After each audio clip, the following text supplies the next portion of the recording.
Most people over 65 believe that honesty with family is always the safest path, that sharing everything keeps you protected, supported, and close. But here's the uncomfortable question few seniors ever ask themselves. What if some of the things you share after 65 quietly cost you your peace, your health, or your independence? Here's the mystery. Across millions of older Americans, stress, conflict, and loss of control often spike not because of illness or aging itself, but because of conversations that never should have happened. The clues are subtle: a shift in tone, a change in how family treats you, a helpful suggestion that turns into pressure. Something important changes, and most people don't realize why until it's too late. To understand why certain secrets should stay private after 65, we have to go back decades. In early adulthood, sharing personal information with family usually feels safe. Parents' guide, siblings support. American family studies from the 1950s and 60s reinforced the idea that families function best with full transparency. At that stage of life, power is balanced or flows toward the older generation. Sharing builds trust, cause leads to effect, early habits form. People learn to explain their choices, finances, and health openly to family. It works then, but the context slowly changes. In the 40s, quiet shifts begin. By midlife, roles reverse. Adult children become decision makers in their own homes. Parents begin to age. Research from U.S. family psychology shows that once parents pass 50, family dynamics subtly reorganize around perceived vulnerability, not actual ability. This is when oversharing starts to carry risk. Health complaints get remembered. Financial worries get noted. Emotional doubts get stored away by others. Even if no one says a word, the brain is a pattern-detecting machine. Family members begin forming narratives about your capacity long before you notice.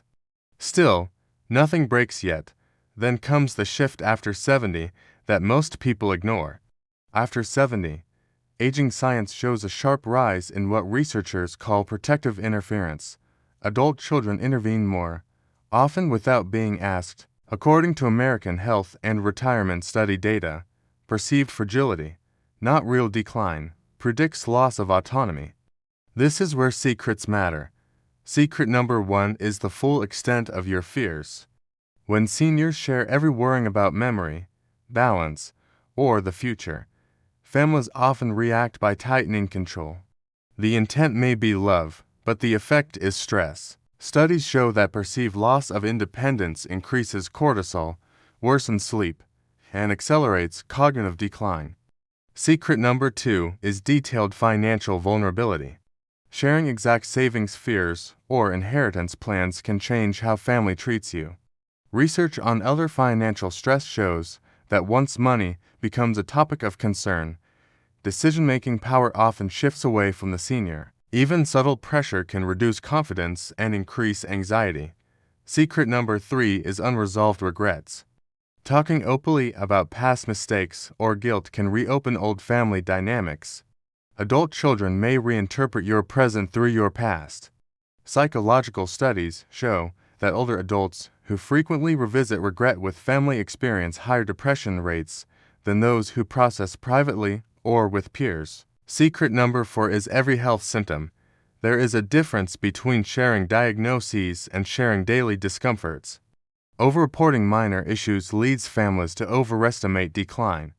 Data from gerontology research shows that seniors labeled as frail prematurely receive less autonomy, even when physically capable.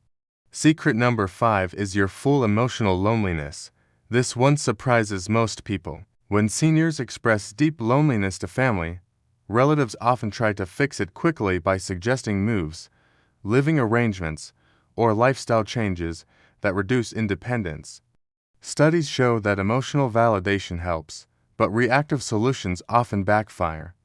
But none of this becomes obvious until the breaking point. The breaking point usually comes during a transition, a hospital visit, a fall that wasn't serious, a moment of grief. This is when family members act on information they've quietly collected for years. Decisions get made for your own good. Autonomy shrinks overnight. The cause is cumulative disclosure. The effect is loss of control. The fallout touches everything. Health suffers first. Stress-related conditions rise. Blood pressure increases. Sleep fragments. American surveys show that seniors who report low control over personal decisions have higher rates of depression and faster physical decline. Money is next. Financial choices become group discussions. Spending feels judged. Independence erodes. Even well-meaning oversight can create learned helplessness. Lifestyle follows. Daily routines get disrupted. Moves happen sooner than needed. Social circles shrink. Purpose fades. So why do many seniors keep oversharing? Because of failed fixes rooted in old advice? For decades, older adults were told to keep family close and never keep secrets. This advice ignores modern longevity. People now live decades longer after retirement. The balance between connection and autonomy matters more than ever. Some seniors try total transparency to avoid conflict. It often creates more. Others withdraw completely, which increases loneliness. Neither extreme works. What works is selective privacy. Now bring this to today. More Americans are living into their 80s and 90s than ever before. Families are stretched. Stress is high. Decisions move fast. In this environment, information equals influence. What you share shapes how others see you, treat you, and decide for you. So, what can you do today if you're over 60? First action: share selectively, not automatically.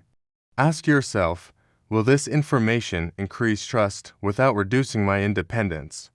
If not, pause. Second action: separate support from control. Choose one trusted person, professional, or peer group for deeper fears or regrets instead of the entire family. Third action: document decisions privately. Advance plans, finances, and wishes should be clear, but not open for daily debate. Here's the warning: backed by evidence. Loss of perceived autonomy is one of the strongest predictors of decline after 65, stronger than many medical conditions. And here's the open thought to carry into the next video. What if peace in old age is not about saying everything, but about knowing exactly what not to say, and to whom? If this made you rethink family conversations, tap like so others can hear it. Share it with someone navigating aging and family pressure. Leave a comment if this resonates with your experience. Subscribe for the next chapter, where we explore how seniors can protect independence without sacrificing connection.